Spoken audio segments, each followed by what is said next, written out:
meus amigos no Brasil. Olá, meus amigos em todos os lugares onde chega este noticiário. Novamente com vocês, Marcos Iskin, falando da linda e florida cidade de Jolón. Hoje, dia 2 de fevereiro de 2021, dia 20 de Shvat de 5.781, terça-feira. Entre as notícias de hoje, faltam apenas 2 dias para a definição final dos candidatos às próximas eleições. Agravam-se muito as divisões na sociedade israelense. Israel salvou uma águia pomarina. A corona segue ceifando vidas, apesar do ritmo alucinante das vacinações. E a Tesla chega a Israel com veículos elétricos e autônomos, sem motorista. Amigos, se você ainda não se inscreveu no canal, faça-o agora. Você terá acesso semanal às notícias de Israel. Aproveite, deixe o seu like nesse vídeo, compartilhe este vídeo com seus amigos e não deixe de se inscrever, é muito importante para mim. Em Israel, não se vota em pessoas, mas sim em listas eleitorais. As listas eleitorais são formadas por um único partido ou por uma coligação de partidos que concorrem em lista única. Depois de amanhã, quinta-feira, é a data limite para a apresentação das listas de candidatos e as tentativas de coligação fervilham. Nas últimas 24 horas, tivemos diversas desistências no centro e na esquerda. Assim, o partido Telem, de Bugi Alon, retirou a sua candidatura. O ex-ministro Nissenkorn, que há apenas um mês se juntou ao partido Israelim como a segunda maior força, desistiu da sua candidatura. A ex-ministra Tzipi Livni, uma das estrelas do centro-esquerda, anunciou hoje de manhã que não disputará as eleições. Mas as surpresas não param por aí. Ron Huldai, que vinha se reelegendo prefeito de Tel Aviv há 22 anos consecutivos, resolveu sair da política municipal e entrar na política nacional disputando as eleições. Seu sucesso foi espetacular nas primeiras semanas, mas foi se dissipando completamente. E em todos os últimos levantamentos eleitorais, seu partido não atinge o quociente mínimo para estar presente na Knesset, e a sua única chance é buscar coligar-se, sendo duvidoso que consiga abrigar o seu partido em alguma outra lista. Assim, até o momento, a esquerda continua como um monte de retalhos, aguardando por quem tente costurar uma colcha. E temos apenas um pouco mais de 48 horas para isso.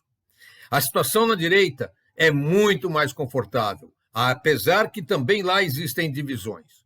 As 3 grandes forças da direita, que provavelmente estarão no parlamento, uma vez que estão presentes com grande número de votos em todos os levantamentos eleitorais, são o Likud, de Bibi Netanyahu, a Nova Esperança, do ex-aliado Sa'ar, que era próximo a Netanyahu e se tornou um adversário radical, e finalmente com o Yemina de Bennett, que pode se alinhar seja a Bibi ou seja a Sa'ar. Ele é o pêndulo na direita. Há ainda 3 pequenos partidos na direita que estão sendo feitos grandes esforços para que concorram em lista única e consigam se eleger, porque se concorrerem cada um em lista própria, provavelmente nenhum dos 3 chegue à Knesset. Bibi Netanyahu faz um grande esforço para que se unam e consigam eleger parlamentares, porque conta com eles numa eventual coalizão de direita. Se nenhum dos partidos da direita conseguir ultrapassar a barreira de 3,25% dos votos, as chances de Bibi seguir como primeiro-ministro parecem próximas a zero. No entanto, tudo que eu estou lhes dizendo aqui pode mudar na quinta-feira, que é a data final para o registro das listas. E a política em Israel é apenas para quem tem nervos muito fortes. A sociedade israelense, tal como muitas outras no mundo afora, sempre teve divisões. Tem a esquerda e a direita, tem os religiosos e os laicos, tem os ocidentais e os orientais, tem os árabes e os judeus, as divisões são muitas.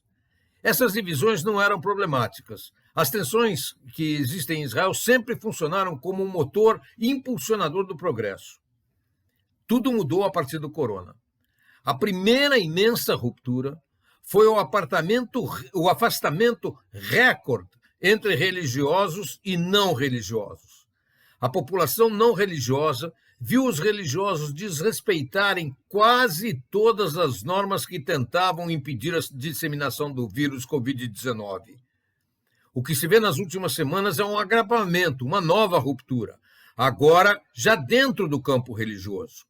Os religiosos nacionalistas se opõem aos Haredim, os ultra-ortodoxos, e até entre os ultra-ortodoxos já há vozes que se opõem aos radicais. A questão de saúde pública se mistura de forma perigosa com os interesses políticos. Bibi Netanyahu está numa difícil encruzilhada política e depende absolutamente do apoio dos Haredim, os ultra-religiosos, sem o que suas chances de permanecer no governo são zero.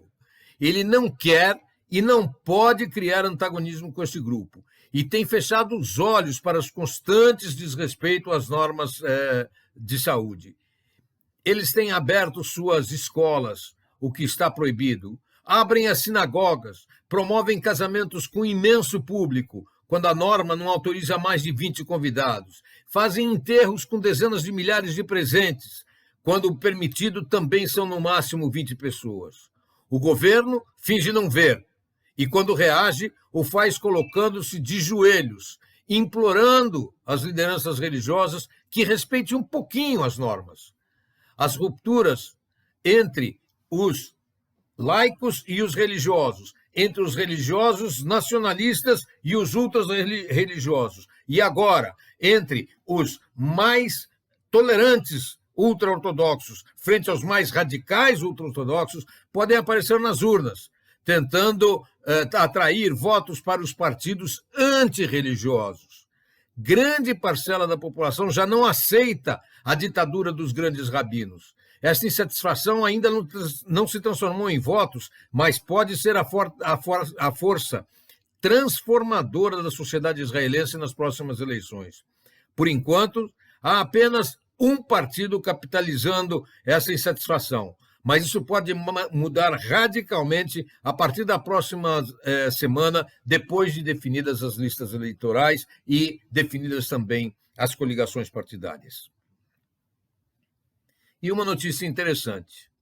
No último mês de novembro, membros da Guarda Florestal encontraram uma águia pomarina ferida, muito próximo à área do Hule, onde milhões de pássaros,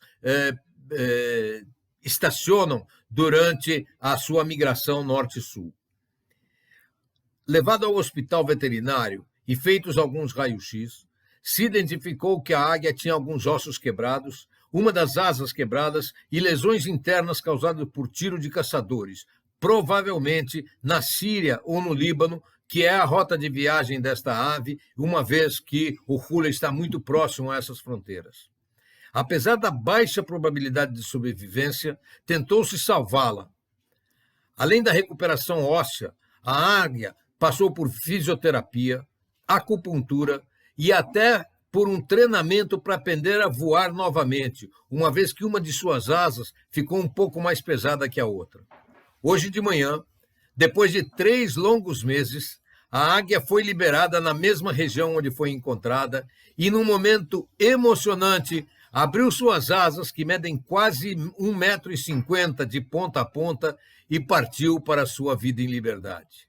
O chefe da Guarda Florestal, Yaron Sharka, comemorou com um desejo muito interessante.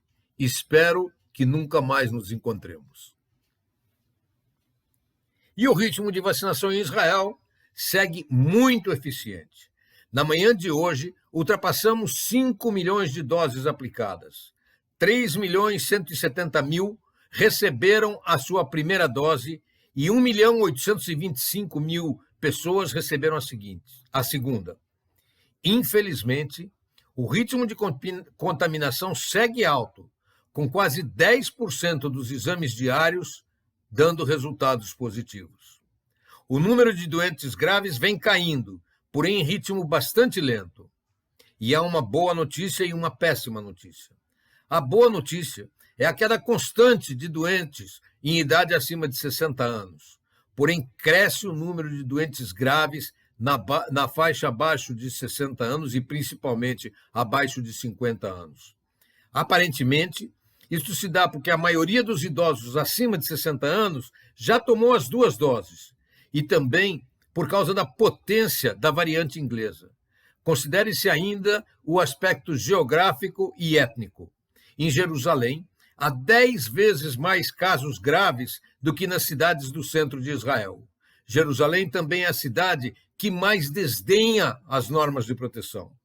As pessoas saem às ruas, apesar das leis de confinamento estarem em vigor. Muitas das instituições de ensino em Jerusalém estão abertas, apesar da proibição. E as autoridades hesitam em multar e fechar as escolas, as sinagogas e as mesquitas em Jerusalém, que desafiam a lei.